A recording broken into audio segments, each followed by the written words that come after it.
Boa tarde, pessoal. Hoje é 28 de julho de 2022, 17 horas e 6 minutos. Estamos aqui em termos de Unifesp, na penúltima semana de aula. Nosso calendário está atrasado pela pandemia, portanto, teremos férias em agosto, embora nossa atividade de encontros de estudos humanistas vai continuar, né? Acabamos de começar. E hoje a gente tem a facilitação magistral da Tatiane, que vai trabalhar, vai facilitar, deixa eu dar uma olhadinha aqui, os parágrafos 51 e 52 das páginas 328 a 336. E na semana que vem a gente vai ter, cadê? A gente vai ter o Luiz Otávio nas... Ué, a numeração está errada aqui, gente. Também é parágrafo 51 e 52, mas está o mesmo número de páginas. A gente dividiu por 2. 336. Peraí. Tá tudo igual. Marcela, você pode dar uma conferida, por gentileza, na divisão das páginas aqui, por favor? Pode depois informar para a Posso gente? sim. Dá uma olhada, porque a gente dividiu por 2, justamente porque estava um pouquinho maior. Dá uma conferida e corrige na facilitação aí para a gente, tá? Por favor? Tá bom? Então, comecemos então com a facilitação da querida Tatiane. E até o fim do encontro de hoje a gente confirma com vocês o número das páginas, tá bom? Com vocês, Tatiane. Boa tarde a todos. Eu vou optar por deixar minha câmera desligada, porque a internet está um pouco ruim. Acredito que só com um som fica um pouco melhor. Então, hoje eu vou estar em conjunto, né? Nós vamos estar trabalhando os parágrafos do livro Ser e Tempo, volume 2, no parágrafo 51 e 52. E eu separei algumas frases das quais eu consegui dialogar dentro da minha mediocridade do entendimento de Heidegger, mas que eu estou elaborando junto com vocês, está sendo muito interessante para mim, porque eu também iniciei um curso de psicanálise, trabalha muito com esses conceitos, então está sendo muito enriquecedor. Então vamos iniciar o parágrafo 51, cujo título é O Ser para a Morte e a Cotidianidade da Presença. E dentro desse parágrafo eu separei algumas frases das quais eu consegui dialogar. E a primeira frase que eu separei foi a seguinte: o ser para a morte como um poder ser privilegiado. E dentro dessa frase, o que eu entendi por esse poder ser privilegiado é que, ao longo desse parágrafo, nós temos uma compreensão de que a morte, o conceito de morte que Heidegger traz para nós, ele é trabalhado de forma que seja uma compreensão coletiva. E como esse coletivo se comporta, acaba que cada indivíduo representando essa totalidade e não tendo assim, uma consciência de que ele pode se deslocar desse posicionamento e ter, de fato, uma outra compreensão a respeito do luto, a respeito da morte, de como ele elabora essa questão. No meu entendimento, o que eu compreendi é que a forma como nós elaboramos o conceito de morte, ela é uma resposta coletiva, como se fosse um comportamento de rebanho, enfim. E isso ele trabalha de forma que está presente na cotidianidade. É uma questão impessoal que corresponde à interpretação pública. E também já dialoga com a outro encontro que nós já estávamos trabalhando sobre isso, de que a resposta a respeito da morte está de acordo com o grupo que você pertence naquele momento. Você interpreta de uma forma angustiante ou de uma forma menos angustiante, está muito relacionado com o contexto ao qual você está inserido. Pelo menos é nesse quesito que eu entendi, esse ser para a morte, que, na verdade, ele acaba sendo interpretado de acordo com um inconsciente coletivo. Né? E aí ele faz essa seguinte pergunta, né, no parágrafo 51 também, que a compreensão do diálogo impessoal e do ser para a morte, como ele pode possibilitar, dar uma possibilidade da presença. Esse conceito para mim é um pouco complexo de entender, né? Porque às vezes a presença de que o ser no coletivo ele acaba sendo aqui meio imortal. A morte chega para um, chega para outro, mas de fato nós não conseguimos dialogar de como esse morte, né, essa elaboração da morte, foi isso que eu entendi, né? Então aí ele vem dialogando também, ele tem essa frase, parágrafo, que a morte vem como um conhecido que ocorre dentro do mundo. Que o morrer-se, ele ia sendo um caso ou ninguém.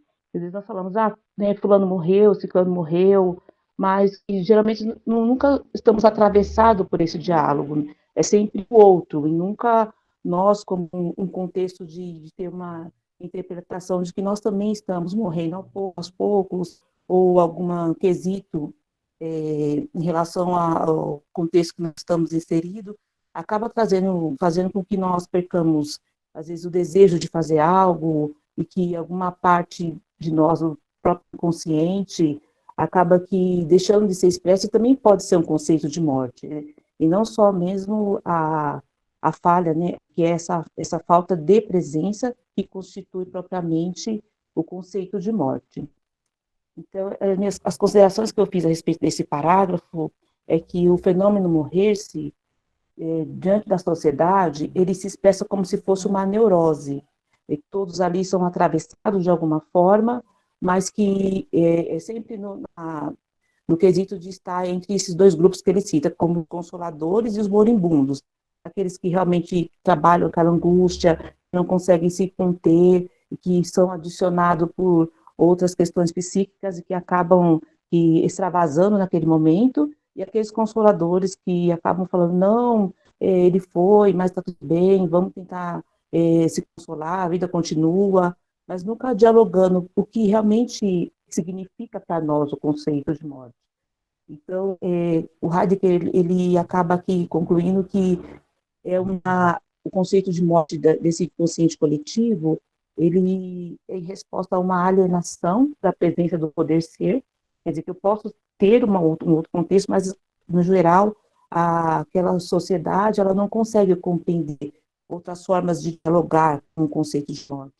E a decadência, que é o processo de tranquilizar, de evitar que as pessoas realmente continuem dialogando com aquilo, como se fosse encobrir, né, essa angústia que o próprio conceito de morte traz.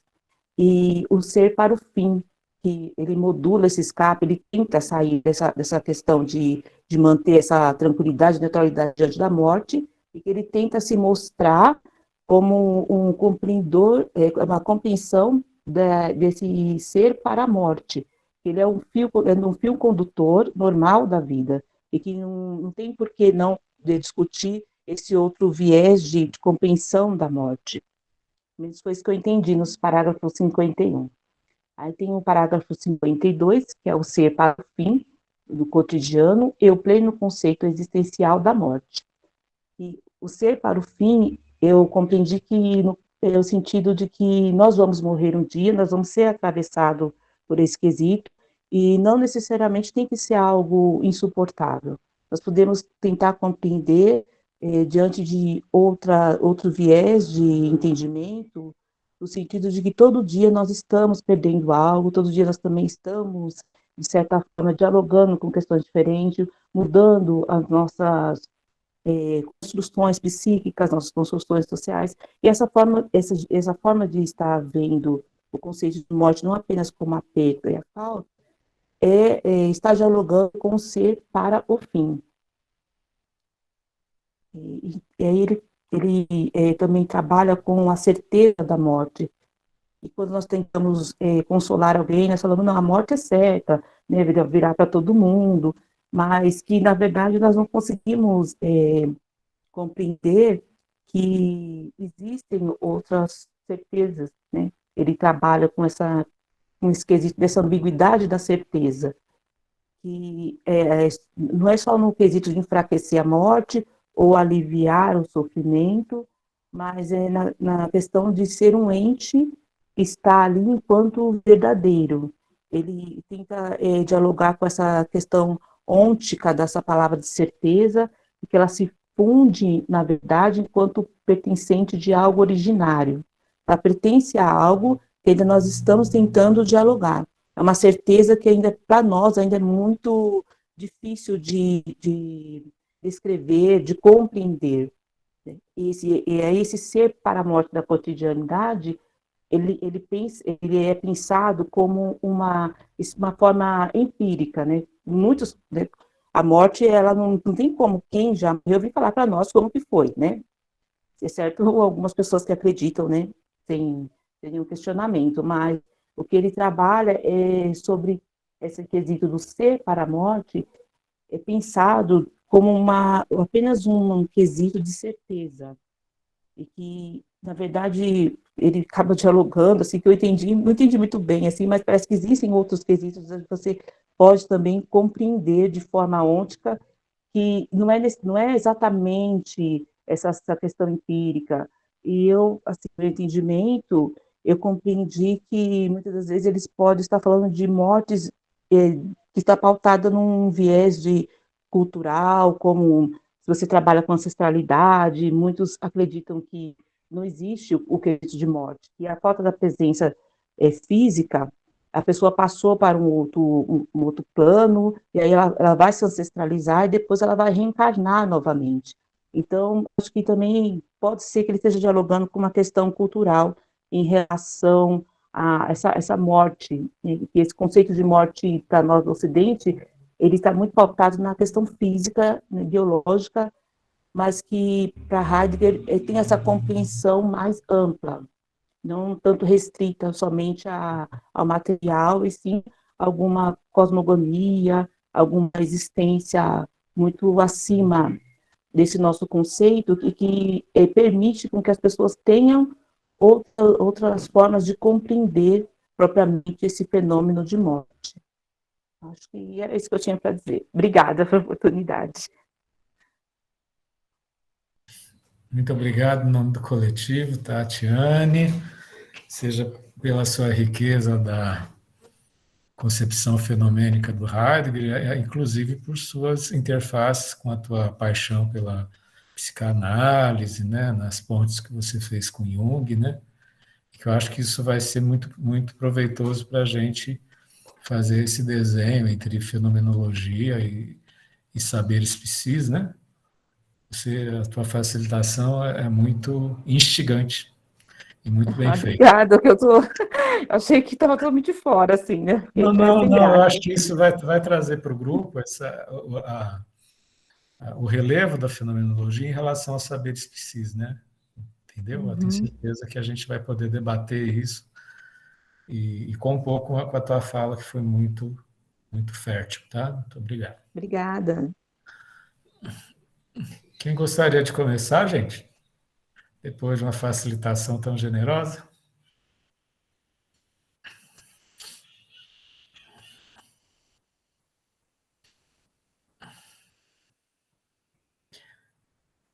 Se ninguém começa, se não for começar, vocês sabem que eu sou ansioso, gente. Eu começo.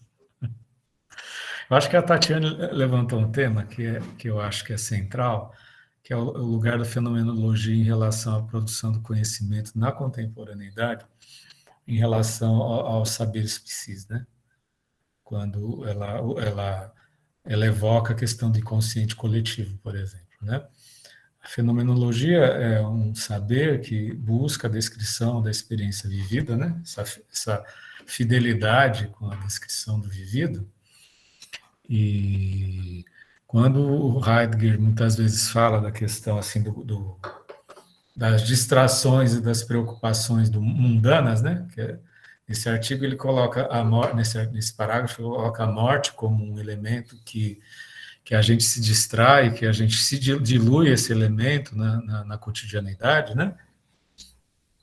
Ele faz justamente esse peso do falatório, do popular, né?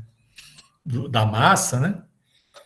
E que aí é que entra a sutileza da Tatiana de fazer ponte com o inconsciente coletivo, né?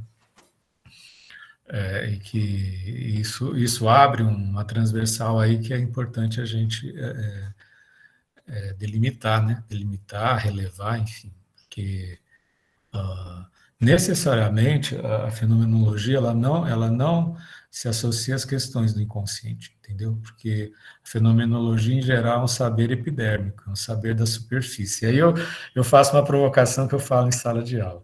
Qual é mais difícil de atingir? A superfície da pele ou o inconsciente? Eu queria provocar vocês para a gente pensar. Qual é mais difícil de atingir? A epiderme ou o inconsciente? O que vocês acham, gente? E tudo isso porque a Tatiane se dedicou de corpo e alma nessa facilitação. Primeiro, né, queria agradecer, né, a Tatiane, né, pela essa facilitação magistral, né, e eu acho que vou responder radigaramente, né, Dazai tem a proximidade, o que é mais próximo é o mais difícil de ser visto, né, direito que de fato, né, seria a epiderme, né, que é a nossa divisão no divisório entre nós e os outros, né. Mas eu gostei muito, né, quando a Tatiane traz, né, a questão, né, do inconsciente coletivo, né, que por mais que o Heidegger não use essas palavras, né, eu acho que ela está bem relacionada com o cotidiano, né, porque é exatamente isso, né, esses artifícios, né, que nós usamos, né, para encobrir, né, as questões mais estruturais da existência, né? Por isso que eu acho que ele traz essa questão desses dois tipos de verdade, né? Né, a verdade como estar certo de algo, né? Que é uma verdade um pouco mais, né, quantitativa, científico-natural, né? E a verdade que é a verdade doente, né? Que é exatamente o exercício fenomenológico, né? A verdade como uma aletheia, né? O desvelamento, né? De ver as coisas conforme ela aparece, né? Eu acho que a sociedade faz um ótimo trabalho, né, de tranquilizar tudo aquilo que nós somos quanto às questões, né, do ser, né, tanto da morte, né, do sentido, do motivo de estarmos aqui, todas essas questões ditas, né, existenciais, mas que, como o Heidegger prova, né, são as questões mais básicas, né, e que passam a não ser respondidas, né, no momento que nós pulamos à frente. Né, A Marcela levantou a mão. Levantei porque eu queria só comentar isso, do qual é difícil atingir, né, a epiderme ou o inconsciente, que me lembrou de uma fala, acho que é de um poeta que chama Paul Valery, que ele fala justamente que é um paradoxo, assim, que o órgão mais superficial do ser humano, que é a pele, ele é ao mesmo tempo mais profundo, porque ele é a nossa superfície de contato com as experiências, né? Então, eu sempre me pego pensando nisso, assim. E aí é que entra, por isso que é bom a gente estar num grupo de estudos, né? Porque existem questões epistêmicas da produção do conhecimento, né? Enquanto a fenomenologia ela é revelação, é aquilo que se mostra, por isso é uma positividade, é uma produção, né? Os saberes psicanalíticos de toda a ordem do saber, inclusive o mais cosmológico, que é o junguiano, ele parte de uma negatividade, de um ocultamento, de um encobrimento, né? Existe um recalque social, seja no sentido cosmológico do Jung, seja no sentido libidinoso do Freud, né? E que esse recalque gera essa dobra do inconsciente, né? É inconsciente em Jung primordialmente se manifesta no inconsciente coletivo, né? Fernando, não seria o oposto? O quê? Você não A acha? fenomenologia é negativa e os Não. outros são positivos? A fenomenologia é a produção de sentidos. Mas A vida através de da ser redução. ela o tempo inteiro produzindo sentidos. Mas através da redução, né? Você nega tudo aquilo que aparece. Por isso que ela não pode ser positiva, pelo menos ao meu ver. A redução fenomênica, a gente reduz as categorizações para mostrar a vida se revelando, a vida como fonte de sentidos.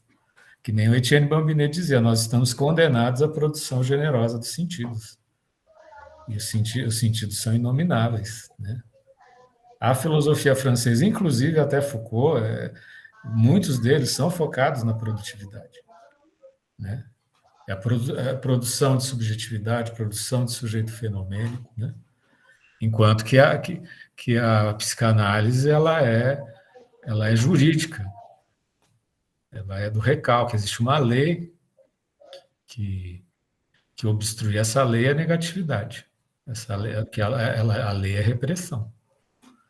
Pelo menos esse é o meu olhar, tá? Se você quiser fazer uma outra concepção. Não, é que eu penso assim, exatamente na posição do impróprio, né?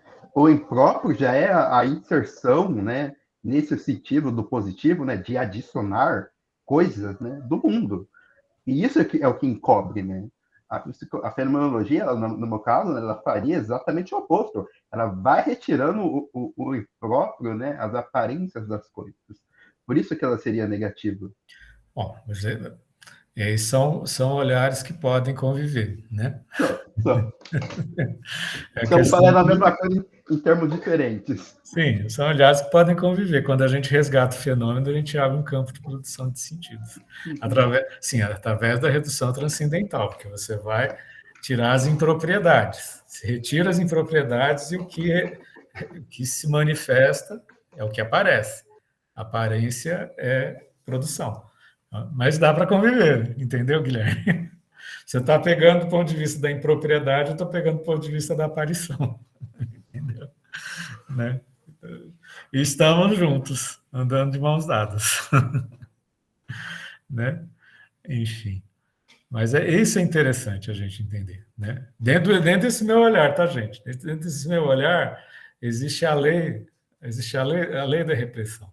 Não é meu olhar, as coisas que eu tenho lido, né, gente? A questão de autoria, isso que eu li nas minhas leituras, né? E por isso é interessante, quando o Heidegger fala dessa mundaneidade, da gente se distrair nas ocupações, da gente se distrair inclusive a morte, a gente se distrair da morte, né? E a morte, ela ser situada como um dado empírico, é um dado empírico entre outros. Você tem a previsão do tempo, você tem, sabe, a previsão de morte, entendeu? Entre outras, né? Você tem que comer, você tem que vestir, né? São realidades empíricas e você vai morrer. É uma maneira da gente suavizar a dimensão ontológica da morte, quando a gente coloca a morte como um ente entre outros, e não é um ente entre outros. A morte é um elemento, é uma estrutura ontológica fundamental, né? Nós estamos na decadência da morte, a gente está morrendo morrendo enquanto a morte não se efetiva, né? Não se consuma, né? Estamos morrendo enquanto a morte não se consuma, né? Aliás, segunda-feira, minha última tia-avó, 97 anos, morreu, né? Enfim, ela afinou, né? Então, isso é muito interessante. Isso que a Tati mesmo falou, né? Que é a questão do empírico, né? O empirismo, a gente reduz a um dado empírico aquilo que é a dimensão ontológica do ser, que é o ser para a morte, com a forma da gente se distrair da angústia da morte, né? É a morte, tem essa garrafinha, tem a morte também, entendeu? Esse smartphone, tem a morte, a gente faz assim, né? Isso é essa empirização da morte. Né, eu acho que o interessante, né, é o fato de que se confunde a questão do método para o objeto, né? Há o método de pesquisa certo para o objeto certo, né? Mas ao se generalizar, a gente vai tratar da morte da mesma maneira que a gente trata a garrafa, que são fenômenos extremamente diferentes, né? Uma coisa entre outras, né, Guilherme? É uma coisa entre outras, né? Né? E essa coisa que é difícil se apropriar, a não ser do ponto de vista de quem vive, né? Quem vai viver a experiência. Né? Por isso a gente transforma em um ente entre outros, porque a gente não vive. Né? A gente diz, o outro morreu, minha tia-avó morreu. Uma coisa assim que é o fenômeno da tia, não é meu. Entendeu? Minha tia-avó morreu. Entendeu? A gente tende a ter essa exteriorização, né? Como se a morte não estivesse entranhada no aqui e agora. Né? Como uma potência constitutiva do sujeito. Né? Mais alguém quer comentar, gente? Aqui é um encontro para a gente trocar ideias, para a gente compartilhar, para a gente pensar junto, né? Movido pela facilitação sempre maravilhosa. Todas as facilitações têm sido maravilhosas. Tá, Tati, tem sentido o que a gente está conversando, Tati? Sim, tem sim. Eu acho que foi bem interessante esse diálogo que vocês trouxeram, porque eu também agora acabei que tendo um outro viés de compreensão em relação ao que pode ser que esses movimentos que a própria sociedade faz, e o que Heidegger tenta nos mostrar, é que pode ser um mecanismo de fuga da angústia que Sim. a morte traz, né? Sim. E talvez afastando de alguma forma é um meio de bloquear até mesmo os nossos impulsos, né, psíquicos e afins, né? Sim. É bem interessante. Eu gostei muito desse capítulo, dialogou bastante com aquilo que eu pensava. Muito bom. Movido pela tua facilitação. Mais alguém, gente, quer comentar? Que o encontro se faz nas trocas, né? Que sim, mesmo quem não tenha lido, o que toda essa fala, Tati, eu falei, o Guilherme falou, o que isso despertou em vocês?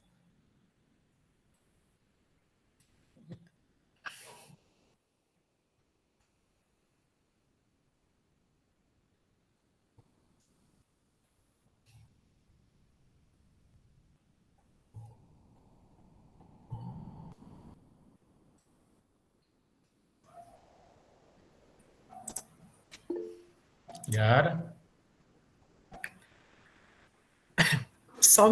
Bom, a minha câmera aqui hoje está me deixando a mão, mas tudo bem.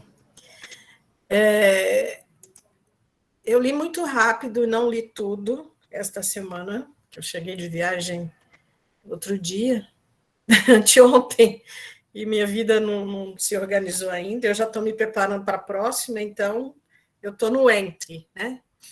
Entre a chegada e a partida. Bem, só o que me chamou a atenção no parágrafo 51, eu vou trazer como uma provocação, né? Eu não sei se é isso que o Heidegger coloca. Quando ele trata da questão do falatório. Sim. Eu ouvi eu não sei se é uma construção coletiva esse falatório, mas será que esse falatório seria, falamos muito sobre a morte, sobre quem morreu, sobre o fulano, mas a gente nunca... E esse falatório até nos afasta desse sentido da morte.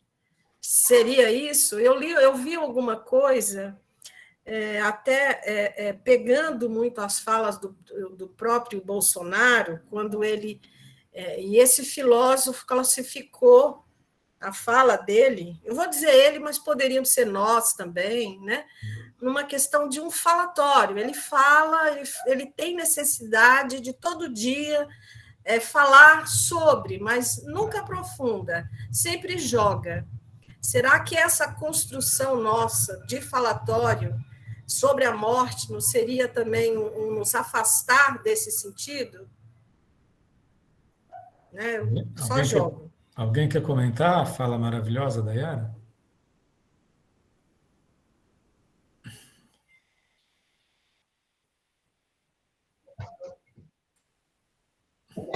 Bom, Nayara, eu diria que sim, né? Eu acho que quando o Heidegger vai falar do falatório, né? Uma outra palavra que surge no começo desse tempo, né, para o falatório é multidão. Né? Quem está jogado no impessoal está jogado no falatório, né? Porque o falatório é o modo como as outras pessoas fazem as coisas, né? Isso, eu não diria que é exatamente com o Bolsonaro, se aplicaria expressamente ao Bolsonaro, né? Mas o que o Bolsonaro traz, né, é apenas uma repetição daquilo que se diz, que é isso que é o falatório, né? E isso pode servir para tanto em qualquer coisa. Eu acho, e eu sempre falo isso, né? É muito, é muito. Você está certa quando você fala isso, mas é importante não associar o falatório, o impessoal, a multidão, apenas as coisas que nós categorizamos como negativas ou ruins, né? Porque falando em termos, né? Tudo é falatório. O que decide é a propriedade, o que é falatório ou não, né? O que é algo muito complexo, mas eu diria que é isso também, né? Porque se torna um discurso tão aceito que você se deixa se levar por ele, né? É aí que entra a questão, né? O não questionamento desse discurso, né? Desse falar sem dizer nada, né? Desse repetir porque o outro disse, né? Eu acho que o Fernando pode falar também, porque eu acho que o Fernando estava sentindo a ansiedade dele, por isso está procurando outras pessoas falarem. História em decadência, né? História em decadência, né? É uma palavra muito interessante, porque o alemão dela, né, é Verfallen. Verfallen significa cair acelerado, ou cair intensamente, né? Essa tradução para decadência, ela é boa e ela é ruim, porque entra a ideia do decadência, né, como cair do céu, mas é se manter num ritmo acelerado, né? Quando você é lançado no mundo, você já é absorvido na decadência, né? Você faz as coisas como se fazem, como sempre se fez, e como sempre vão fazer. Né? Porque é o único jeito que se tem de fazer as coisas no início, na maioria das vezes. A Mila colocou aqui no chat, né, sobre a morte, ao mesmo tempo a morte é isso que nos faz também aproveitar a vida e dar sentido a ela. Um gato não tem essa chance, por exemplo. Só sabe ser gato sem a noção da finitude. Né? A Tati levantou a mão? Sim, professor, eu só queria complementar o que o Guilherme estava falando, a respeito que eu, no meu entendimento, quando tem esse falatório, ele também, quando a pessoa joga alguma informação sem dar aquele repertório técnico, talvez ele acaba que ocasionando um esvaziamento de sentido daquele falar, né? E isso acaba que disseminando de uma forma alienada a superficialidade, como a Yara traz, que nunca se aprofunda, que nunca traz um conceito que de fato venha a ser relevante e que instiga mesmo a provocação nos outros. É só mesmo para trazer aquele conflito superficial, jogar aquela cortina de fumaça, né? Que na verdade não tem sentido. Pelo menos é o que eu acho, né? Diante do que ela trouxe, né? Desses discursos vaziados, né? Que ela acaba citando, né? No caso em questão, né, Tati? A gente morre, mas isso é a impessoalidade da morte, né? Agora, quando a gente Isso, traz para a pessoalidade da exatamente. morte, isso se torna uma questão, né? Uma questão existencial, né? Ou a gente É. diz, a gente tem angústia. Ou Uhum. a gente diz, a gente tem cura, né? São estruturas ontológicas, né? A cura, a angústia, o ser para a morte. Só quando a gente coloca a gente na impessoalidade, a gente se desresponsabiliza dessa apropriação da experiência, né? É Vira um verdade. geral, né? Uhum, Todo sim. mundo, todo mundo morre, entendeu? Ou todo mundo faz escolhas, ou todo mundo faz uma coisa, eu vou fazer o que todo mundo faz, entendeu? Aí vira a vida inautêntica, né? Vira esse comportamento de rebanho, né? Que o pessoal fala, né? Sim, sim, sim, que você mesmo pontuou na tua facilitação, né? O comportamento de rebanho. Ou todo mundo quer impessoalidade. E uma das características do falatório é justamente reforçar essa impessoalidade. Todo mundo. Assim. Tem gente que funciona na base do todo mundo, né? Primordialmente, ou quase o tempo inteiro. Né? É um ocultamento, né? Inclusive o ocultamento das vicissitudes da morte. A pessoa não... Quando a gente entende que a morte está aqui, que a gente já está morrendo, isso implica num compromisso existencial, né? Como é que eu me elaboro? Como é que eu me curo? Como é que eu administro minhas angústias? Né? Como é que eu direciono? Isso é apropriar-se, né? Inclusive do processo mortal. Bion, ele fala, né? Bion, ele fala que nós temos que ser o continente, nosso próprio continente, né? Como o senhor traz, conter as nossas angústias, né? Elaborar, né? Sim. Fazer elas de uma outra forma, né? Exatamente Sim. isso.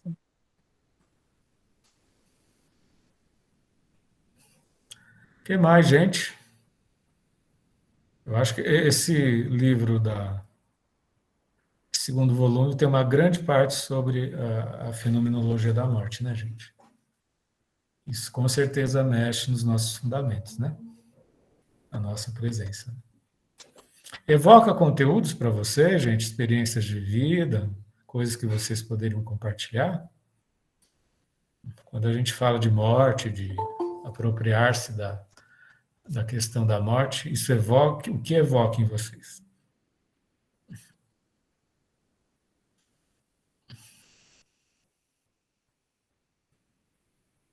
Como eu já disse, né, professor, minha mãe, ela faleceu há 20 anos atrás, e eu tive um comportamento totalmente diferente.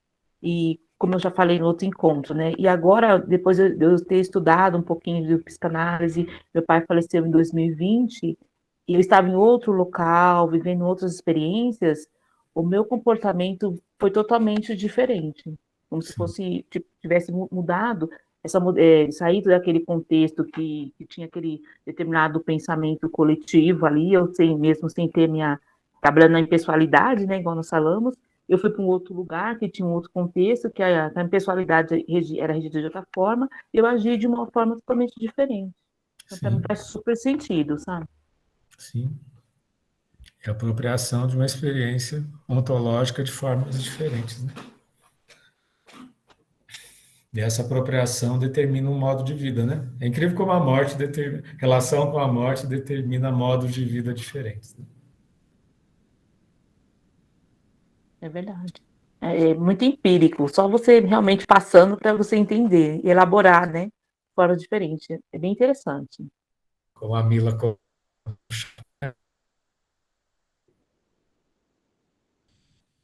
Mais alguma questão, pessoal? Lembrando que a gente constrói no vivido do encontro, né? Eventualmente vão ter encontros mais longos, mais densos, outros mais compactos, não quer dizer que também não sejam densos. Falar de morte não é uma experiência única, né, gente?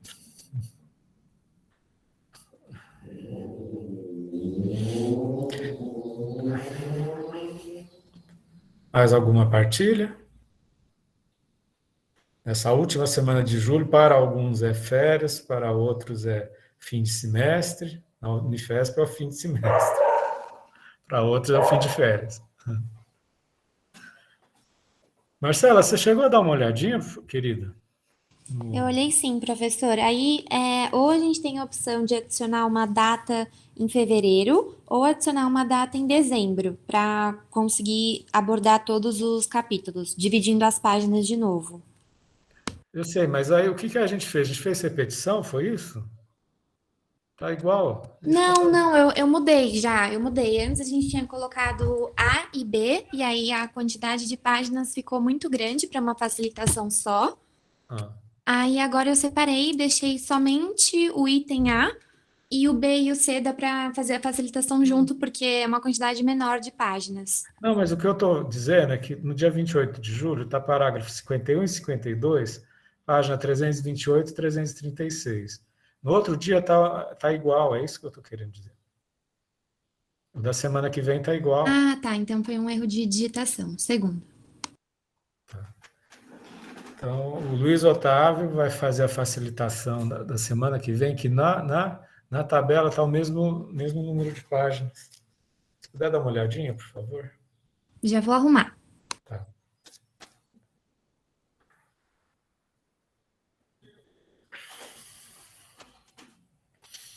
Então é isso, pessoal. Aproveitando, gente, o ensejo, vou passar de novo a tabela. A gente está quase, faltam uns 12, já fez 2/3 da tabela. Tá? Estamos quase no final. Já estamos no mês de outubro de participação, tá, gente? Alguém já poderia se planejar para a partir de outubro, novembro, dezembro? Vou projetar aqui para vocês, aí a gente pensa junto, tá? Lembrando que aqui é um encontro, não é aula, a gente faz essa vivência coletivamente, né? Então, vejam, gente, semana passada a gente avançou enquanto coletivo, já estamos em outubro, hoje a Yara já preencheu, 27 de outubro, mês de novembro e primeira semana de dezembro, que aí a gente tem um recesso que a gente só volta em 19 de janeiro, tá? Para a gente ter 6 encontros para acabar essa jornada e começar outra. Professor, foi um erro mesmo de digitação. Eu vou subir todas as páginas e as datas e eu vou mandar um e-mail para as pessoas que não estão nesse encontro hoje para se atentarem que vai mudar o conteúdo da facilitação deles. Tá ok. Então Tá tá. bom? Tá bom. Você já corrigiu. Peraí, você já corrigiu o Luiz Otávio, né? Já corrigi. Agora eu vou Então começar a a corrigir a digitação tabela. aí subiu para todo mundo, é isso? Isso. Então tá bom, obrigado. Então tá ótimo. Alguém quer, gente, a partir de outubro já se candidatar? A Gisele colocou aqui no chat, eu vou colocar o nome dela, dia 27. Eu ponho aqui, Gisele. Mais alguém, gente? Tem novembro agora, tem 4 meses para preparar umas 8 páginas. 4 folhinhas. Entendeu? E veja como é graciosa as preparações. A Tati fez um trabalho maravilhoso, o Rafael já fez, eu falei. É algo assim bem solidário, né, gente? Bem descontraído mesmo. Né? É um exercício para a pessoa e a gente se acolhe. Não tem julgamento.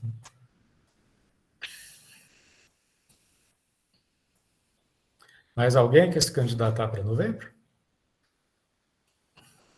Mas eu só peço a gentileza, gente, da gente ter essa consciência solidária, de vocês irem pensando, tá? Falta 3, 5, faltam 11 preenchimentos, né? E aí a gente atinge a nossa meta, certo?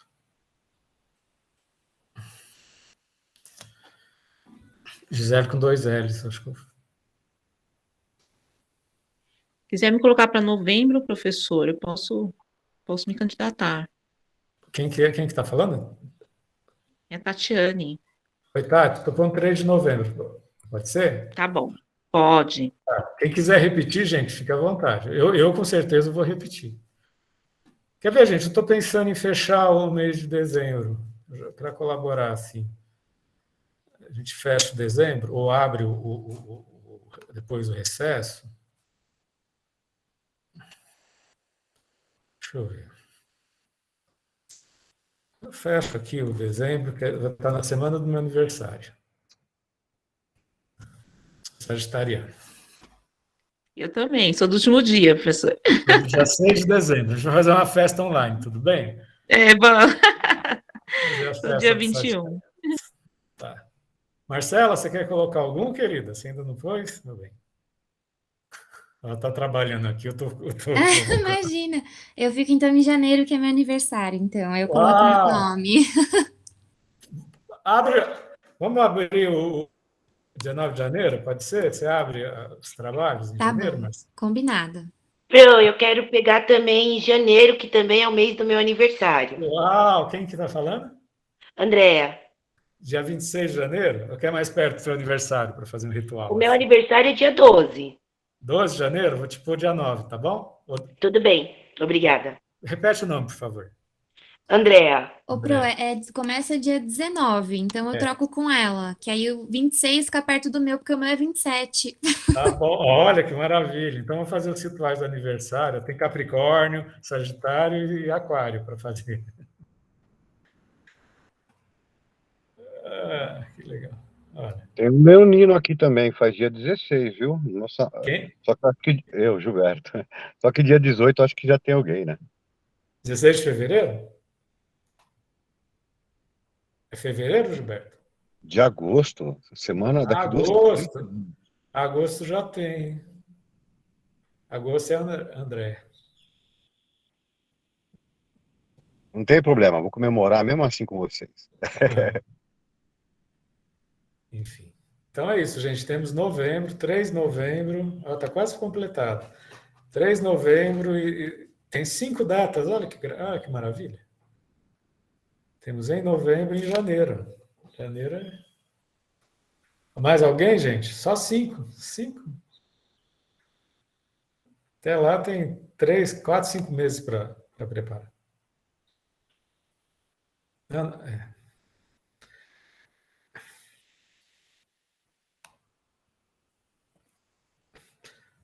Eu vou pôr também no dia 26 de fevereiro. Estou fazendo 3, hein, gente? Estou dando um... Tiago, você já falou, Tiago? Vou pôr o Tiago na roda aqui. Edemir, Tiago. Edemir acho que já foi, depois. Tem gente que já várias temporadas de... Quem mais das antigas temporadas? Yara já pôs. Mas estamos... Guilherme, você quer repetir, Guilherme? Você já está repetindo ou não? Se eu for repetir, vai ser a minha 4ª apresentação. Tá bom. Tá bom. Glória, querida, que você já tem... Eu acho que eu tenho que dar oportunidade para os outros falarem, Fernando. Sim, tá certo. Então é isso, gente. Já avançamos bastante e a gente continua crescendo juntos. Tenha uma ótima semana. Vou ficar uns minutinhos quem quiser conversar, tá? Por favor, verifiquem na tabela que houve um erro de repetição de páginas, tá?